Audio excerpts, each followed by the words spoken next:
चोर देवरानी। एक बार की बात है, सुषमा अपने पूरे परिवार के साथ खुशी खुशी मोहन नगर में रहती थी। उसकी 2 बहुएं थी, पल्लवी और शिवानी।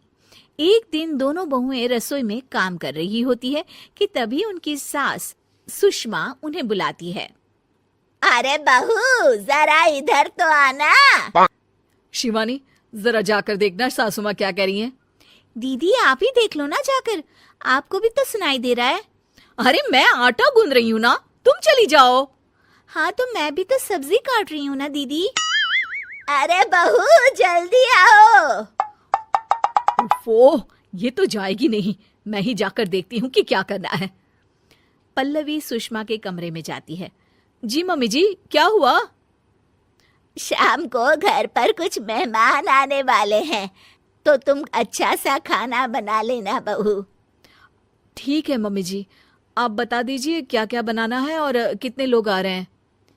सुनील की मौसी जी और उनका पूरा परिवार आ रहा है। कुल मिलाकर 3 लोग और हमें मिलाकर हुए 9 लोग। तो अभी से ही तैयारी करना शुरू कर दो। और हाँ, घर की सफाई भी कर देना, हाँ, अच्छे से। जी मम्मी जी, सब काम हो जाएगा, आप चिंता मत कीजिए।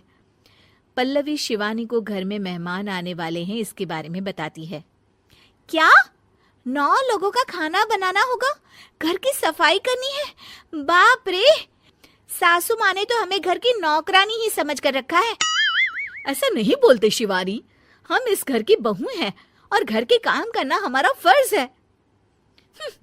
दीदी तो है ही सासू माँ की चमची, जब देखो सासू माँ। मैं तो इतना सारा काम नहीं करने वाली।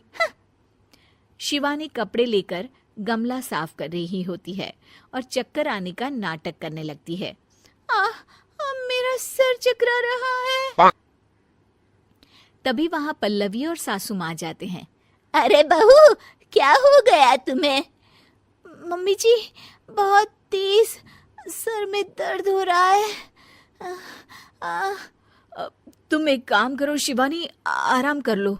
नहीं दीदी, घर में मेहमान आने वाले हैं, मुझे आपकी मदद करनी चाहिए।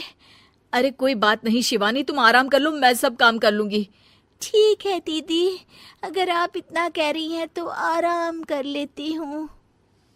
शिवानी आराम से अपने कमरे में मैगजीन पढ़ रही होती है। इसे कहते हैं आराम की जिंदगी। इतना सारा काम। चलो, सारा काम खत्म हो गया, शिवानी को देख आती हूँ। शिवानी अपने कमरे में ईयरफोन में गाने सुनते सुनते सो जाती है और उसके साइड में मैगजीन भी रखी होती है। पल्लवी वहां आ जाती है और वो सब देखती है। ओहो, तो मतलब सब काम चोरी का बहाना था। अभी बताती हूँ इसको। घर का सारा काम मुझे करना पड़ा और ये महारानी यहाँ मैगजीन पढ़ रही है, गाने सुन रही है। पल्लवी रसोई से एक प्लेट और चम्मच लेकर आती है और शिवानी को थाली बजाकर उठाने लगती है। शिवानी अचानक से उठती है। उठ गई महारानी, गाने भी सुन लिए, मैगजीन भी पढ़ ली। तुम तो बहुत बड़ी झूठी निकली शिवानी। तुमने सर दर्द का बहाना बनाया ताकि काम करने से बच सको। हाँ, बनाया बहाना, तो क्या करती, इतने सारे काम करती। मुझे कोई शौक नहीं है चापलूसी का। क्या चापलूसी? तुम्हें लगता है कि मैं सारे काम चापलूसी के लिए कर रही हूँ? नहीं तो क्या। तभी वहां सासू माँ आ जाती हैं। अरे बहू, वो लोग बस आने ही वाले हैं, तुम तैयारियां कर लो। जी सासू माँ, तुझे तो मैं बाद में देखती हूँ। सब खाना खाने बैठते हैं और खाना शुरू करते हैं। तभी सुनील की मौसी बोलती है। वाह भाई वाह, खाना तो बहुत ही अच्छा बना है सुषमा जी, एक एक चीज में क्या स्वाद है। ये सुनकर शिवानी मुंह बना लेती है। उसे अपनी जेठानी की इतनी तारीफ रास नहीं आती।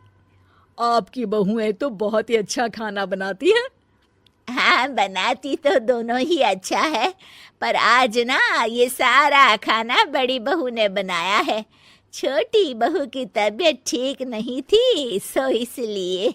मानना पड़ेगा सुषमा जी, आपकी बड़ी बहू तो बहुत ही गुणवान है।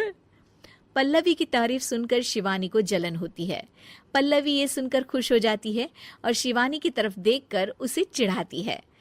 कुछ देर बाद मेहमानों के जाने का वक्त हो जाता है। मौसी जी सबके लिए उपहार लाई होती है। वो सबको शगुन के पैसे देती हैं और अंत में पल्लवी के पास आती है। तुम्हारे लिए शगुन का लिफाफा तो है ही, पर बहू तुम्हें एक और उपहार भी मिलेगा इतना अच्छा खाना बनाने के लिए। मौसी अपने सोने के कंगन निकालकर पल्लवी को पहना देती है। ये लो, ये मेरे मनपसंद कंगन है, अब से ये तुम्हारे हुए। धन्यवाद मौसी जी। ये देखकर शिवानी तो पूरी तरह से जल जाती है और गुस्से से रसोई में चली जाती है। तभी वहां पल्लवी आ जाती है और उसे अपने कंगन दिखाने लगती है। देवरानी जी, अब आपका सर दर्द ठीक तो है ना? मुझे लगता है कि अब सर दर्द शुरू हो गया होगा आपका।